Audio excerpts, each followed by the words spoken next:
ಬರೀ ಹೊರಟೆ ಹೋದ್ರಿ ಅಂತ ಮಾತಿ ಕೇಳಿದಕ್ಕೆ ನಿನ್ನ ಮುಖದಲ್ಲಿ ಇಷ್ಟೊಂದು ಭಯ ಅಕಸ್ಮಾತ್ ನಿಜವಾಗ್ಲೂ ನಿನ್ನ ಬಿಟ್ಟು ಹೋದ್ರೆ ಮನಸ್ಸಿನಿಂದ ಮೆದುಳಿನಿಂದ ನೀನ್ ಬದುಕಿರ್ತಿ ಅನ್ಕೊಡಿ, ಖಂಡಿತ ಇಲ್ಲ. ಮತ್ತೆ ಹಳೆ ಜೀವಕ್ಕೆ ನೀನ್ ವಾಪಸ್ ಅಷ್ಟೇ ಅಲ್ಲ, ಬೆಳಕೆ ಬೇಡ ಅಂತ ಕತ್ಲನ ಸೇರ್ಕೊಳ್ತ. ನಾನೆಲ್ಲಿ ಕತ್ಲನ್ನ ಬಯಸ್ತಾ ಇನ್ ಸತ್ಯಣ್ಣ. ಭೂಮಿ ಅನ್ನೋ ಬೆಳಕು ನನ್ನ ಜೀವನದಲ್ಲಿ ಶಾಶ್ವತವಾಗಿರ್ಬೇಕು ಅಂತ ತಾನೇ ನಾನು ಒದ್ದಾಡ್ತಿರೋದು. ಆದ್ರೆ ಭೂಮಿಗೆ ಅರ್ಥ ಆಗ್ತಿಲ್ಲ ಸತ್ಯಣ್ಣ. ಏನ್ ಮಾಡ್ಲಿ ನಾನು? ಅವಳ ಹತ್ರ 2 ನಿಮಿಷ ಪ್ರೀತಿಯಿಂದ ಮಾತಾಡೋಣ ಅಂತ ಹೋದಾಗೆಲ್ಲ ಒಪ್ಪಂದ ಮುಗಿತಾ ಇದೆ. ಮುಗಿತಿದ್ದಾಗೆ ನಾನು ಈ ಮನೆಯಿಂದ ಹೋಗ್ಬೇಕು, ಬಟ್ಟೆ ಪ್ಯಾಕ್ ಮಾಡ್ತೀನಿ, ಮಣ್ ಪ್ಯಾಕ್ ಮಾಡ್ತೀನಿ ಅಂತ ತಲೆ ತಿಂತಾಳೆ. ಅವಳಿಗೆ ಇಷ್ಟ ಇಲ್ಲ ಅಂತ ಹೇಳಿದ್ರೆ ಅವಳಿಗೆ ಇಷ್ಟ ಇಲ್ಲ ಅಂತ ನೀನ್ ಹೇಗಂತ ಅಲ್ಲ ಕಣೋ. ಅವಳ ಮನಸ್ಸಲ್ಲಿ ನಿನ್ನ ಬಗ್ಗೆ 1000 ಆಸೆಗಳಿರ್ಬೋದು. ಅದೊಂದು ಹೆಣ್ಣು ಮಗು, ಅದನ್ನ ನಿನ್ನ ಮುಂದೆ ಹೇಗೆ ಹೇಳ್ಕೋಬೇಕು ಅಂತ ಒಳಗೊಳಗೆ ಚಡಪಡಿಸ್ತಾ ಇರ್ಬೋದು. ಅದಕ್ಕೆ ಹೇಳ್ದೆ ಇರ್ಬೋದು. ಅಂದ್ರೆ ಭೂಮಿಗೆ ನನ್ ಮೇಲೆ ಫೀಲಿಂಗ್ಸ್ ಇದೆ ಅಂತೀರಾ? ಭಾಗಶಃ 100% ನಿನ್ನ ಮೇಲೆ ಅವಳಿಗೆ ಫೀಲಿಂಗ್ಸ್ ಇದೆ. ಒಂಚೂರು ಅವಕಾಶ ಸಿಕ್ಕರೆ ಸಾಕು, ಸಾಹೇಬ್ರೆ ಐ ಲವ್ ಯು ಅಂತ ಹೇಳಿದ್ರಿ. ಅಯ್ಯೋ ಅಯ್ಯೋ ಸತ್ಯಣ್ಣ, ನಿಮ್ ಬಾಯಿಗೆ 1.5 kg ಮೈಸೂರು ಪಾಕ್ ಅನ್ನಿಸ್ತಿದೆ. ನೀವ್ ಹೇಳಿದ ಏನಾರು ನಡೆದ್ಬಿಟ್ರೆ ಅಲ್ಲ, ಖಂಡಿತ ನಡೆಯುತ್ತೆ. ನನ್ನ ಮಾತನ್ನ ನಂಬು. ಅಲ್ಲ ಕಣ, ಅದಕ್ಕೆ ನಾ ಹೇಳ್ತಾ ಇರೋದು ಇನ್ನೊಂದಿಷ್ಟು ದಿನ ನಾವ್ ಇಲ್ಲೇ ಸೆಟ್ಲ್ ಆಗ್ಬಿಡೋಣ. ಆಗ ನೋಡು, ಹೂವಿನ ಕಟ್ಟಬಹುದು ಬಹಳ ಸುಲಭ ಇರುತ್ತೆ. ಆಗ ನಿನ್ನ ಆರಾಮತ್ ತೋರ್ಸ್ಕೋಬಹುದ. ಸತ್ಯಣ್ಣ, ನಿಮ್ದು ಲಾಯರ್ ಬೇಂಗ್ ಹಂಗೆ ಸತ್ಯಣ್ಣ, ನೀವ್ ಹೇಳ್ದಂಗೆ ಎಲ್ಲ ನಡೀತು ಅಂತ ಹೇಳಿದ್ರೆ ಧರ್ಮಸ್ಥಳಕ್ಕೆ ಹೋಗಿ ಮುಡಿ ಕೊಟ್ಬೇಡ. ಏನು ನೀನು ಕೂರಿಸಿ ಚಂದ ಕಾಣ್ತೀಯ, ಬೋಳಿಸ್ಕೊಂಡ್ರೆ ಅಷ್ಟು ಅಂದವಾಗಿ ಕಾಣಲ್ಲಪ್ಪ. ನನಗಂತೂ ನೋಡಕ್ಕಾಗಲ್ಲ. ಅಲ್ಲ, ನಾನು ಕೂರ್ಲಿದ್ರೇನೆ ಚಂದ ಅಂತ ಗೊತ್ತು. ನಾನು ಹೇಳಿದ್ ಮುಡಿ ಕೊಡಿಸ್ತೀನಿ ಅಂತ ನಿಮ್ಗೆ. ನನ್ ಕೂರ್ಲ ನೀನು ನನ್ನ ಕೂರ್ಲು ಮುಡಿ ಕೊಡ್ತೀನಿ ಅಂತ ಹೇಳ್ತೀಯಲ್ಲ. ಆಯ್ತು ಬಿಡವಾ, ನಿನಗೋಸ್ಕರ ನಾನು ಬೇಕಾದ್ರೆ ಕಾಲು ಕೈಯು ಬೇಕಾದ್ರೆ ಕೊಟ್ಬಿಡ್ತೀನಿ.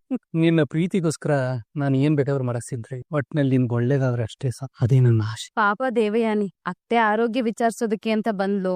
ಇಲ್ ನೋಡಿದ್ರೆ ಸೌದೆ ಒಲೆಲ್ ಅಡ್ಗೆ ಮಾಡಿ ಪಡ್ಬಾರ್ದ್ ಕಷ್ಟ ಪಟ್ಬಿಟ್ಟೆ ಅಲ್ವಾ. ಏನ್ ಕಷ್ಟ ಸಂಗೀತ, ನೀನು ಸರಿ. ಅಲ್ಲಿ ನಮ್ಮನೇಲಂತೂ ಅಡ್ಗೆ ಮನೆಗ್ ಹೋಗಕ್ಕೆ ಬಿಡಲ್ಲ ನಿನ್ನನ್ನ. ಎಲ್ಲ ಅಡ್ಗೆ ನೀನೇ ಮಾಡಿ ಹಾಕ್ಬಿಡ್ತೀಯ. ಅಟ್ಲೀಸ್ಟ್ ನಿಮ್ ಅತ್ತೆ ದಿಸೆಯಿಂದ ಇಲ್ಲಿ ನಾನ್ ಅಡ್ಗೆ ಮಾಡೋ ಹಾಗಾಗಿ ನನ್ನ ಕೈ ಅಡ್ಗೆ ರುಚಿ ಎಲ್ರು ತಿನ್ನೋ ಹಂಗಾಯ್ತಲ್ಲ. I am happy. Correct mom, 100% correct. ಓಹೋ, ಗ್ಯಾಂಗ್ ಎಲ್ಲ ಸೇರ್ಕೊಂಡು ಯಾರಿಗೂ ಸ್ಕೆಚ್ ಹಾಕ್ತಿದ್ರಿ? ಹೌದಪ್ಪ, ನಿನಗೆ ಸ್ಕೆಚ್ ಹಾಕ್ತಾ ಇದೀವಿ. ಒಂದ್ ಒಳ್ಳೆ ಹುಡುಗಿನ ನಿನ್ ಗಂಟ ಹಾಕೋಣ ಅಂತ.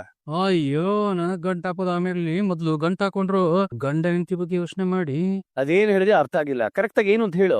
ಅದು ಸತ್ಯಣ್ಣ ನಮ್ ಭೂಮಿ ಮತ್ತೆ ಅಜಿತ್ ಬಗ್ಗೆ ಮಾತಾಡ್ತಿದಾರೆ. ಮಯೂರಿ, ಅವ್ರಿಗೇನಾಗಿದೆ? ಅನ್ಯೋನ್ಯವಾಗಿ ಸಂತೋಷವಾಗಿದ್ದಾರಲ್ಲ. ಓ, ಇಲ್ಲಿ ಭೂಮಿ ಮನಸ್ಸಿನೇ ಅಲ್ವಾ? ಕರೆಕ್ಟ್. ಭೂಮಿ ಅಜಿತ್ ಹತ್ರ ಮಾತಾಡಿದ್ರೆ ಅಮ್ಮನಿಗೆ ಅನುಮಾನ ಬರುತ್ತೆ. ಇಲ್ಲಿದ ಎನ್ಕ್ವೈರಿಗಳು ಶುರು ಆಗ್ಬಿಡುತ್ತೆ. ಪಾಪ ವಯಸ್ಸಿನ ಹುಡ್ಗಿ ಈ ರೀತಿ ನಮ್ಮಿಂದ ಅವ್ರು ದೂರ ಇರೋದು ಕಷ್ಟ ಆಗ್ತಿದೆ ನೋಡೋದಕ್ಕೆ. ಯೋಚನೆ ಮಾಡ್ಬೇಡ, ಅದಕ್ಕೆ ನನ್ನ ಹತ್ರ ಒಂದು ಪ್ಲಾನ್ ಇದೆ. ಎಲ್ರು ನಿದ್ದೆ ಮಾಡಿದ್ಮೇಲೆ ನಾನೇನೋ ಒಂದು ನೆಪ ಹೇಳಿ ಭೂಮಿನ ಅಜಿತ್ ರೂಮ್ಗೆ ಕಳಿಸ್ತೀನಿ. ಬೆಳಗ್ಗೆ ಎಲ್ರು ಹೇಳೋದಕ್ ಮುಂಚೆ ವಾಪಸ್ ಬಂದ್ಬಿಟ್ರೆ ಆಯ್ತು. ಶ್ರವಣ, ನೀನ್ ಹೇಳೋ ಐಡಿಯಾ ಚೆನ್ನಾಗಿದೆ, ವರ್ಕೌಟ್ ಮಾಡ್ಬೋದು. ಬನ್ನಿ, ಹುಷಾರಾಗಿ ತಗೊಂಬನ್ನಿ ಅದನ್ನ. ಇಲ್ಲಿ ಹಾಕಿ, ಇಲ್ಲಿ ಸುರಿವಿ ಎಲ್ಲ ಹುಷಾರು. ಚಂದ್ರಿಕಾ, ಈ ಮಾವಿನಕಾಯಿ ರಾಶಿ ಎಲ್ಲ ಇಲ್ಲಕ್ಕೆ ತಂದು ಸುರಿತಾ ಇದೆಯಾ? ಯಾರಿಗಾದ್ರೂ ಮಾವಿನಕಾಯಿ ತಿನ್ನೋವಾಗಿದೆ ಹೇಗೆ? ಇದು ಉಪ್ಪಿನಕಾಯಿ ಮಾಡೋದಕ್ಕೆ ಅಣ್ಣ. ಸಕ್ಕಿತ ಅಕ್ಕೇನೆ ಅವ್ರ ಕೈಯಾರೆ ಉಪ್ಪಿನಕಾಯಿ ಮಾಡ್ಬೇಕು ಅಂತ ಅಮ್ಮ ಹೇಳಿದ್ದಾರೆ. ಅದು ಇವತ್ತೇನೆ. ಇಷ್ಟುನಾ?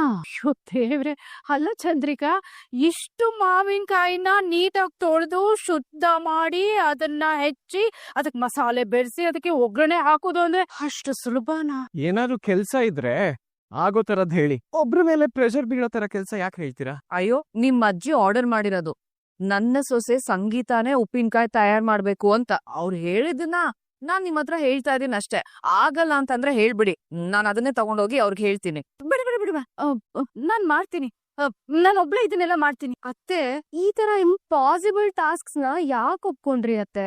ಅಮ್ಮ, ನೀನ್ ಏನು ಮಾಡ್ಬೇಡ. ಬೇಕಿದ್ರೆ ನಾನ್ ಅಜ್ಜಿ ಹತ್ರ ಹೋಗಿ ಮಾತಾಡ್. ನಮ್ಮ ಅಮ್ಮನ ಈ ಮನೆ ಸೊಸೆ ಅನ್ಕೊಂಡಿದಿರೋ ಅಥವಾ ಈ ಮನೆ ಕೆಲಸದವರ ಅಂತ ಕೇಳ್ತೀನಿ. ಸುಮ್ಮಿರು ನಚ್ಚಿ, ಅದೆಲ್ಲ ಏನು ಬೇಡ. ಸಂಗೀತ, ಅವ್ನು ಹೇಳ್ತಿರಲ್ಲ ತಪ್ಪೇನಿದೆ? ನಿನ್ ಹಿಂಸೆ ಕೊಡ್ಬೇಕು ಅಂತಾನೆ ಅಮ್ಮ ಈ ತರ ಮಾಡ್ತಿರೋದು. ಯಾಕೋ ಗೊತ್ತಿಲ್ಲ, ಅಕ್ಕನ ವಿಷಯದಲ್ಲಿ ಅತ್ತೆ ಟಾರ್ಚರ್ ಜಾಸ್ತಿನೇ ಆಗ್ತದೆ. ಇಲ್ಲ ಕಣೋ ಶ್ರವಣ, ನನಗ್ ಯಾವ ಟಾರ್ಚರು ಇಲ್ಲ. ನಾನ್ ಇಷ್ಟೆಲ್ಲ ಮಾವಿನಕಾಯಿ ಉಪ್ಪಿನಕಾಯಿ ಮಾಡ್ತೀನಿ. ಅತ್ತೆ, ಅಚ್ಚಿ ಏನಂದ್ರು ನಿಮಗ್ ಬೇಜಾರ ಆಗೋದಿಲ್ವಾ? ಹಾಗಲ್ಲಮ್ಮ ಮಯೂರಿ, ಎಷ್ಟೋ ವರ್ಷ ಆದ್ಮೇಲೆ ನಾನು ಇಲ್ಲಿಗೆ ಬಂದಿದ್ದೀನಿ. ಯಾರಿಗ್ ಗೊತ್ತು, ನನ್ ಕೈ ಉಪ್ಪಿನಕಾಯಿ ರುಚಿನ ಅತ್ತೆ ತಿನ್ಬೇಕು ಅಂತ ಆಸೆ ಪಡ್ತಿದ್ದಾರೋ ಏನು, ಅಲ್ವಾ?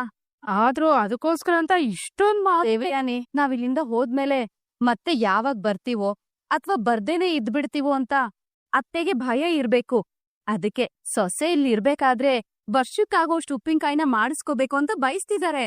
ಅಲ್ಲ ಅಮ್ಮ, ಅಜ್ಜಿ ನೀನ್ ಎಷ್ಟೇ ಬೈದ್ರು ಇನ್ಸಲ್ಟ್ ಮಾಡಿದ್ರು ನಿಂಗೆ ಅವ್ರ ಬಗ್ಗೆ ಒಂಚೂರು ನೆಗೆಟಿವ್ ಥಾಟ್ಸೇ ಬರಲ್ವಾ? ಅಲ್ಲ, ಯಾವಾಗ ನೋಡಿದ್ರು ಬರೀ ಪಾಸಿಟಿವ್ ಆಗಿ ಮಾತಾಡ್ತೀಯಲ್ಲ.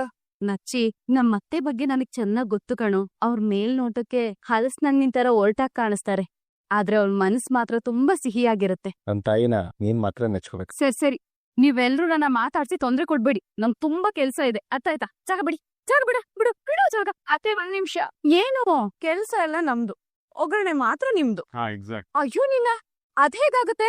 ನಮ್ಮತ್ತೆ ಇದಕ್ಕೆಲ್ಲ ಒಪ್ಪಲ್ಲ, ನೀ ಸುಮ್ನೆ ಇಲ್ಲಿಂದ ಹೋಗು. ನಮ್ಮತ್ತೆ ಕಷ್ಟಪಡೋದ್ನ ನಾವು ನೋಡೋದಕ್ಕಾಗಲ್ಲ, ನೀವೆಲ್ಲ ಏನಂತೀರಾ? ಅಲ್ಲ ಎಲ್ರು ಒಟ್ಟು ನಮ್ ಪರವಾಗಿ ಇದೆ, ಅದಕ್ಕೆ ನೀವು ನಮ್ ಮಾತೆ ಕೇಳ್ಬೇಕು. ಅಜಿತ ನೀನಾದ್ರೂ ಹೇಳು. ಈ ಕಡೆ ಎಗ್ರಾಮ. ಇದು ನಿಂಗವನ್ ಕುಟುಂಬ ಅಂದ್ರೆ ಮಾ ಉಪ್ಪಿನಕಾಯಿ ರೆಡಿ ಆಯ್ತಲ್ಲ, ಟೇಸ್ಟ್ ನೋಡೋಣ ಹೆಂಗಿದೆ ಅಂತ ಕೊಡು. ಕೊಡ್ತೀನಿ ಕಣೋ, ನನ್ ಮುದ್ದಿನ ಮಗ ನೀನು, ನಿನಗ್ ಕೊಡ್ದೆ ಇರ್ತೀನಾ? ಆದ್ರೆ ಈಗಲ್ಲ, ಮೊದ್ಲು ಅಜ್ಜಿ ಕೊಡ್ತೀನಿ, ಅವ್ರು ತಿಂದು ಟೇಸ್ಟ್ ಹೇಳಿದ್ಮೇಲೆ ನಿಮ್ಮೆಲ್ಲರಿಗೂ ಕೊಡ್ತೀನಿ, ಸರಿನಾ? ಅಜ್ಜಿ ನೋಡಲ್ಲಮ್ಮ, ಕೊಡು, ಗೊತ್ತಾಗ. ಸುಮ್ನೆ ಇರೋ, ನಿಮ್ಗೇನು ಗೊತ್ತಾಗಲ್ಲ, ಯಾವಾಗ್ಲೂ ಆತ ನಿನಗೆ. ಭೂಮಿ, ಒಂದ್ ಪ್ಲೇಟ್ ಕೊಡಿಲಿ. ಅತ್ತೆ ಕೊಟ್ಟು ಟೇಸ್ಟ್ ಹೇಗಿದೆ ಅಂತ ತಿಳ್ಕೊಂಬರ್ತೀನಿ, ಸರಿನಾ? ಇದಕ್ ನೀರ್ ತಾಕಿಸ್ಬೇಡಿ. ಅತ್ತೆ, ಉಪ್ಪಿನಕಾಯಿ ಮಾಡಿದೀನಿ, ಉಪ್ಪು ಖಾರ ಕರೆಕ್ಟ್ ಆಗಿದ್ಯಾ ಅಂತ ನೋಡಿ ಹೇಳ್ತೀರಾ? ಪರವಾಗಿಲ್ಲ, ತಿನ್ನೋ ಹಾಗಿದೆ. ಪರವಾಗಿಲ್ಲ, ತಿನ್ನುವ ಹಾಗೆ ಇದೆ. ಸಾಹೇಬ್ರೆ, ಹಳ್ಳಿಗ್ ಬಂದ್ಮೇಲೆ ನಮ್ ಶಾರದಮ್ಮ ಎಷ್ಟು ಚೇತರಿಸ್ಕೊಂಡಿದಾರಲ್ವಾ? ನಿಜ ಭೂಮಿ, ಇದೆಲ್ಲ ನಮ್ಮ ಅತ್ತೆ ನಿಂಗವನ್ ಮಹಿಮೆ. ಇವಳನ್ನ ಕಂಡ್ರೆ ನಿಂಗವನ್ಗೆ ಏನೋ ಒಂಥರ ಪ್ರೀತಿ. ಅದಕ್ಕೆ ನೋಡು, ಸದಾ ಇವಳನ್ನ ಜೊತೆನೆ ಇಟ್ಕೊಂಡು ಎಲ್ಲೋದ್ರು ಕರ್ಕೊಂಡ್ ಹೋಗ್ತಿರ್ತಾರೆ, ಮಾತಾಡಿಸ್ತಾನೆ ಇರ್ತಾರೆ, ಇವಳ ನೆನಪುಗಳನ್ನ ಕೆದಕ್ತಾನೆ ಇರ್ತಾರೆ. ಒಂದೊಂದ್ಸಲ ಹೋದ್ ಜನ್ಮಲ್ಲಿ ಇಬ್ರು ಅಮ್ಮ ಮಗಳಾಗಿದ್ರು ಅಂತ ಅನ್ನಿಸ್ಬಿಡುತ್ತೆ ನನ್ಗೂನು. ಮತ್ ಇಷ್ಟೆಲ್ಲ ನೀವ್ ನೋಡ್ತಿದ್ರು, ಇಲ್ಲಿಂದ ಹೊರಡೋಣ ಅಂತ ಹೇಳ್ತಾ ಇರ್ತೀರಾ?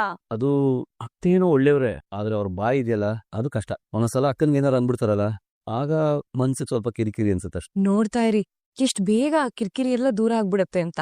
ಎಲ್ಲ ಈ ನನ್ನ ಮುದ್ದು ಮಗಳು ಮನಸ್ವಿನಿ ಹಾರೈಕೆ. ನಾವು ನಿನಗೆ ಜನ್ಮ ಕೊಡ್ದಿದ್ರು ನೀನ್ ನಮ್ಮ ಮಗಳೇ ಕಂಡು. ದೊಡ್ಡ ಸಾಹೇಬ್ರೆ, ತುಂಬಾ ಟೈಮ್ ಆಗಿದೆ, ನೀವ್ ಮಲ್ಕೊಳ್ಳಿ, ನಂಗೂ ನಿದ್ರೆ ಬರ್ತಿದೆ. ಭೂಮಿ, ಅಜಿತ್ಗೆ ಮಲ್ಗೋದಕ್ ಮುಂಚೆ ಕೇಸರಿ ಹಾಲು ಕುಡಿದು ಅಭ್ಯಾಸ ಕೊಟ್ಟೆ ಇವತ್ತು.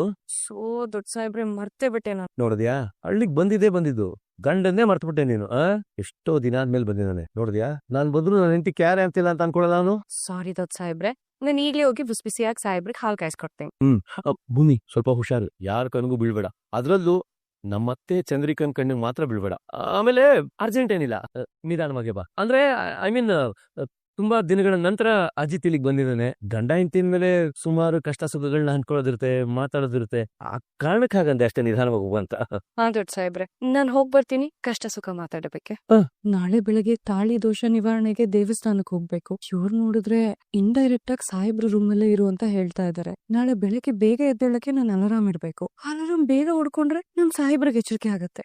ಅವ್ರ ಎಚ್ಚರ ಆದ್ರೆ ಯಾಕೆ ಇಷ್ಟು ಬೇಗ ಅಲಾರಾಮ್ ಇಟ್ಟೆ ಅಂತ ಕೇಳ್ತಾರೆ. ಅವ್ರೇನೋ ಕೇಳಿ ನಾನೇನೋ ಹೇಳಿ ಈ ಫಜಿತಿ ಎಲ್ಲ ಬೇಕಾ? ಬೇಡ, ಒಂದ್ ಕೆಲ್ಸ ಮಾಡ್ತೀನಿ, ಸಾಹೇಬ್ರಿಗೆ ಹಾಲು ಕಾಯಿಸ್ಕೊಂಡು ಹೋಗಿ ಕೊಟ್ಟು ಸತ್ತಿಲ್ದಂಗೆ ಮಯೂರಿ ಅವ್ರ ರೂಮ್ ಸೇರ್ಕೊಂಡ್ಬ. ಇದೆ ಸರಿ. ಅಂಜು, ಪ್ಲಾನ್ ಪ್ರಕಾರ ಎಲ್ಲ ನಡ್ತಿದ್ರೆ ಇಷ್ಟೊತ್ತಿಗೆ ನಾವು ಆಲ್ರೆಡಿ ಗಂಡ ಹೆಂಡತಿ ಆಗಿಸ್ತಾ ಇದ್ವಿ ಅಲ್ವಾ? ಅನ್ಫಾರ್ಚುನೇಟ್ಲಿ ಹಾಗಾಗ್ಲಿಲ್ವಲ್ಲ.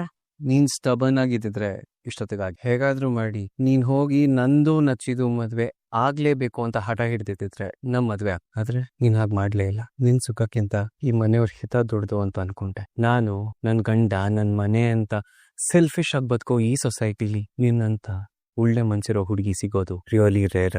ಏನೋ ವಾಟ್, ದಿನದಿಂದ ದಿನ ಈ ತರ ನಿನ್ ಜೊತೆ ಟೈಮ್ ಸ್ಪೆಂಡ್ ಮಾಡ್ತಾ ಇದ್ರೆ ನಂಗೆ ತುಂಬಾ ಇಷ್ಟ ಆಗ್ತಾ ಇದೆ Anju. I feel really lucky to have you as my partner. ಹೇ, ನೀನ್ ನನ್ನ ಅಳಿಸ್ತಾ ಇದ್ಯಾ? Of course not, sweetheart, but I really ಮದುವೆ ಮುಂದಕ್ಕೆ ಹೋಗಿದ್ದು ಒಂದ್ ರೀತಿಲಿ ಒಳ್ಳೇದೇ ಆಯ್ತು. ಅಳಿಯ ಈಗ್ಲಿಂದಾನೇ ನಮ್ ಟ್ರ್ಯಾಕ್ ಬರ್ತಿದ್ದಾನೆ, ಒಳ್ಳೇದೇ. ಗುಡ್. ಮನಸ್ವಿನಿ, ಕಿಚನ್ ಅಲ್ಲಿ ಏನ್ ಮಾಡ್ತಾ ಇದ್ಯಾ? ಅದು ಇಷ್ಟೊತ್ತಲ್ಲಿ? ಅಂಜು, ಸಾಹೇಬ್ರಿಗೆ ಹಾಲು ಕಾಯಿಸ್ಕೊಡೋಣ ಅಂತ. ಅದು ಸಾಹೇಬ್ರಿಗೆ ಪ್ರತಿದಿನ ರಾತ್ರಿ ಮಲ್ಕೊಳ್ಳೋದಕ್ಕಿಂತ ಮುಂಚೆ ಕೇಸರಿ ಹಾಲು ಕುಡ್ದು ಅಭ್ಯಾಸ. ಆದ್ರೆ ನಾನು ಇಲ್ಲಿಗ್ ಬಂದ್ಮೇಲೆ ಮರ್ತೇ ಹೋಗಿದ್ದೆ ನೋಡು. ಈಗ ದೊಡ್ಡ ಸಾಹೇಬ್ರು ನನಗೆ ನೆನಪಿಸಿದ್ರು, ಅದಕ್ಕೆ ಸಾಹೇಬ್ರಿಗೆ ಹಾಲು ಕಾಯಿಸ್ಕೊಡೋಣ ಅಂತ. ಅಂಜು, ನೀನ್ ಹೋಗಿ ರೆಸ್ಟ್ ಮಾಡು, ನಂಗೊಂದ್ ಸ್ವಲ್ಪ ಕೆಲಸ ಇದೆ. ಹೇ, ಏನ್ ಇಂಪಾರ್ಟೆಂಟ್ ಕೆಲ್ಸ? ಮೆಹಂದಿ ಇನ್ನು ಮುಗ್ದೇ ಇಲ್ಲ. ನಾವ್ ಮದ್ವೆ ಆಗ್ತೀವಲ್ಲ, ಆಗ ಮೆಹಂದಿ ಶಾಸ್ತ್ರ ಮಾಡೇ ಮಾಡ್ತಾರೆ. ಆಗ ಈ ಮೆಹಂದಿನ ಕಂಪ್ಲೀಟ್ ಮಾಡ್ತೀನಿ. You go sleep now, you need some rest. Good night. ಇದು ಯಾರು ಬರೆದ ಕತೆಯೋ ನಿನಗ? ಸತ್ಯನ, ಇದು ಅಣ್ಣನ್ ರೂಮೇ ತಾನೆ? ಮತ್ ನೀವೇನ್ ಮಾಡ್ತಾ ಇದ್ದೀರಾ ಇಲ್ಲಿ? ಸ್ವಲ್ಪ ಪ್ರಯಾಣ ಮಾಡಿ ಸುಸ್ತಾಗಿದೆ, ವಿಶ್ರಾಂತಿ ಮಾಡ್ತಿದ್ದೀನಿ, ನೋಡ್ತಿದ್ಯಲ್ಲ. ಅಯ್ಯೋ, ವಿಶ್ರಾಂತಿ ಹೊರಗ್ ಮಾಡಿ, ಮೊದ್ಲು ಇಲ್ಲಿಂದ ಜಾಗ ಖಾಲಿ ಮಾಡಿ. ಅದಕ್ಕೆ ಇಲ್ಲಿಗೆ ಬರ್ತಾ ಇದಾರೆ. ಇದು ಶ್ರವಣ್ ಮಾವನ್ ಪ್ಲಾನು, ಅದಕ್ಕೆ ಮತ್ತೆ ಅಣ್ಣನ ಒಂದು ಮಾಡೋ ಪ್ಲಾನು. ಆ ಐಡಿಯಾ ಕೊಟ್ಟಿದ್ ನಾನೇ. ಹೌದಾ? ಅಲ್ಲಪ್ಪ, ನೀನು ನಿನ್ನ ಭಾವಿ ಪತ್ನಿ ಬಿಟ್ಟು ಆಚೆ ಬರೋದೇ ಇಲ್ಲ ಅಂತೀಯಲ್ಲ, ಅದಕ್ಕೆ ಮಾಡ್ತಿದೀಯ ಅನ್ಸುತ್ತೆ. ಹೋಗಿ ಬಿಡತ್ಲ. ಸತ್ಯಣ್ಣ, ನನ್ನ ಕಾಲ್ನ ಆಮೇಲೆ ಜಾಗ ಖಾಲಿ ಮಾಡಿ. ಎಲ್ಲಿ ಉಳಿ ಬಿಂತು ಬನ್ನಿ. ಏನಾಯ್ತು ಬಂದಿದ ತಕ್ಷಣ ಚಾಪೆ ತಿನ್ಬು ತಗೊಂಡು ಎಲ್ಲೋಗ್ತಾ ಇದೀರಾ? ರೂಮಲ್ಲಿ ತುಂಬಾ ಶೆಕೆ ಮರ ಹೊರಗಡೆ ಮಲ್ಕೊಳ್ಳೋಣ ಅಂತ ಹೋಗ್ತಾ ಇದೀವಿ ಅಲ್ಲೇನಾ? ಹೊರಗಡೆ ಅಂಗಳದಲ್ಲಿ ತಂಪ ಗಾಳಿ ಬರುತ್ತೆ, ಅಲ್ಲಿ ಮಲ್ಕೊಳ್ಳೋಣ ಅಂತ ಹೋಗ್ತಾ ಇದ್ವಿ. It's a great idea. ನನಗೂ ಸೆಕೆ ಆಗ್ತದೆ, ನಾನು ಬರ್ತೀನಿ. ನೀನ್ ಬಂದ್ರೆ ಅಕ್ಕೆ ಬಂದ್ಬಿಟ್ಟೆ ನೀ ಕೂತ್ಕೊಂಡು ಆಕಾಶ ನೋಡ್ತಾರ. ಲೋ ತೀಟೆ ಏನೋ ಮಾತಾಡ್ತಾ ಇದ್ದೆ ನೀನು. ರೂಮಲ್ಲಿ ಕುತ್ಕೊಂಡು ಆಕಾಶ ಹೆಂಗೋ ನೋಡಕ್ಕಾಗತ್ತೆ. ಅಂಡ್ ಮೋರ್ ಓವರ್ ಭೂಮಿ ಯಾಕೆ ಇಲ್ಲಿಗೆ ಬರ್ತದೆ? ಬಂದೇ ಬಿಟ್ರು ಸರ್. ಅದಕ್ಕೆ ಬನ್ನಿ, ವೆಲ್ಕಮ್ ನಿಂಗೆ ವೈಟಿಂಗು. ಬಂದಾಯ್ತು. ಸಾಹೇಬ್ರೆ ಹಾಲ್ ತಗೊಳ್ಳಿ. ದತ್ ಸಾಹೇಬ್ರು ನಿಂಗ್ ಹಾಲ್ ಕೊಡೋದಕ್ಕೆ ಹೇಳಿದ್ರು. ಅಷ್ಟೇ ಹೇಳಿದ್ರ? ಲುಕ್ ನೋಡಿದ್ರೆ ಗೊತ್ತಾಗಲ್ವಾ? ನಡಿ ಮೊದ್ಲು ಹೋಗೋಣ. ನಡಿ. ಸತ್ಯಣ್ಣ, ನೀವು ಅವನ ಜೊತೆ ಸೇರ್ಕೊಂಡು ತಗೊಂಡೋಗ್ತಿದ್ಯಲ್ಲ ಇರಾ? ಹಲೋ, ಯಾಕೆ ಹಾಗೆ ನೋಡ್ತೀನಿ? ನೀವು ತುಂಬಾ ಚೆನ್ನಾಗಿ ಕಾಣಿಸ್ತಿದ್ದೀರ. ನಾನು ಹೇಳೋದ್ ಮರ್ತೆ. ಚೂಡಿದಾರಲ್ಲಿ ನೀನ್ ತುಂಬಾ ಬ್ಯೂಟಿಫುಲ್ ಆಗಿ ಕಾಣಿಸ್ತಿದ್ಯಾ. ಸಾಹೇಬ್ರೆ ಸ್ಮೈಲ್ ಕೂಡ ತುಂಬಾ ಚೆನ್ನಾಗಿದೆ. ನಿಂದು ಅಷ್ಟೇ, ಸ್ಮೈಲ್ ತುಂಬಾ ಚೆನ್ನಾಗಿದೆ. ನೀವು ಆ ಲೆಟರ್ ಅಲ್ಲಿ ಇದೇ ಬರ್ತಿದ್ರಿ. ಹಾ ಹೌದು. ಆಮೇಲೆ ಏನಮೇಲೆ ಏನಿಲ್ಲ. ತಗೊಳ್ಳಿ ಸಾಹೇಬ್ರೆ ಹಾಲು, ನಾನು ಇಲ್ಲಿ ಹೊರಡ್ಬೇಕು. ಇಷ್ಟು ಬೇಗನಾ ಇಲ್ಲಿಗೆ? ಕೆಳಗಡೆ ಶಾರದಮ್ಮ ಇದಾರಲ್ಲ, ಅವ್ರನ್ನ ನೋಡ್ಕೋಬೇಕಲ್ವಾ? ಅದಕ್ಕೆ ಸೌಂಡ್ ಮೂವ್ ಆಯ್ತಲ್ಲ. ಸಾಹೇಬ್ರೆ, ನಾನ್ ಮನಸ್ವಿನಿ, ಭೂಮಿ ಅಲ್ಲ. ಅದು ಅಲ್ದೆ ನಾವು ಇಬ್ರು ಇರೋದ್ ಮನೆ ನೋಡಿದ್ ಪ್ರಳಯ ಆಗೋಗುತ್ತೆ. ಬೇಕಾವದೆ. ನಾವಿದ್ರು ಒಳಗಡೆ ಇದೀವಿ ಅಂತ ಯಾರಿಗೂ ಗೊತ್ತಾಗಲ್ವಲ್ಲ. ಅಯ್ಯೋ, ಸುಮ್ನೆ ಹಾಲ್ ತಗೊಳ್ಳಿ ಸಾಹೇಬ್ರೆ. ಅಲ್ಲ ಭೂಮಿ, ನಾನು ಹೇಳೋದು ಕೇಳು. ಸಾಹೇಬ್ರೆ ನಾವಿವಾಗ ರೆಸ್ಟ್ ತಗೋಬಾರ್ದು. ಅಲ್ಲ, ನಾನು ಹೇಳೋದು ಕೇಳು. ಅವಾಗ ರೆಸ್ಟ್ ತಗೊಳ್ಳೋದು ಒಳ್ಳೇದು ಭೂಮಿ. ನಾಳೆ ಬೆಳಿಗ್ಗೆ ನಾನು ರೆಸ್ಟ್ ತಂದ್ಕೊಡ್ತೀನಿ, ತಿನ್ನೋರತ್ತೆ ಸುಮ್ನೆ ಇರಿ. ರಿಸ್ಕು ರಸ್ಕು ಅದು ಎಡವಟ್ಟೆ ಇವಳು. ಈ ಹಾಲು, ಈ ರೂಮು, ಆದ್ರೆ ನಾನು ಒಬ್ನೇ. ಯಾರಿಗೆ ಬೇಕು ಈ ಲೋಕ? ಸಾಹೇಬ್ರೆ ಒಂದ್ ವಾರ ಎಲ್ಲೂ ಹೋಗಿದ್ರಿ ಸಾಹೇಬ್ರೆ? ಒಂದ್ ವಾರದಿಂದ ನಿನ್ನ ನೋಡಿದಿರ ತುಂಬಾ ಮಿಸ್ ಮಾಡ್ಕೊಂತ ಇದ್ದೆ. ಈಗ ನಿನ್ ಖುಷಿಯಾಗಿದೆಯಲ್ಲ, ಸಂತೋಷವಾಗಿದೆಯಲ್ಲ? ಈ ಸಂತೋಷ ಎಲ್ಲ ಈ ಮನೇಲಿ ಮಾತ್ರನಾ? ನನ್ನ ಮನೆಗೆ ಹೋದ್ಮೇಲೆ ಇವ್ರನ್ನ ಬಿಟ್ಟು ಹೊಟ್ಟೋಗ್ಬಿಡ್ಬೇಕಾ? ದಯವಿಟ್ಟು ಮನೆ ಬಿಟ್ಟು ಮಾತ್ರ ಹೋಗ್ಬೇಡ ಬೊಮ್ ಅಂತ ನಿರ್ಧಾರ ಮಾಡ್ಬೇಡ. ನಿನ್ನನ್ನು ಬಿಟ್ಟು ಬದುಕೋ ಶಕ್ತಿ ಇಲ್ಲ ನನ್ಗೆ.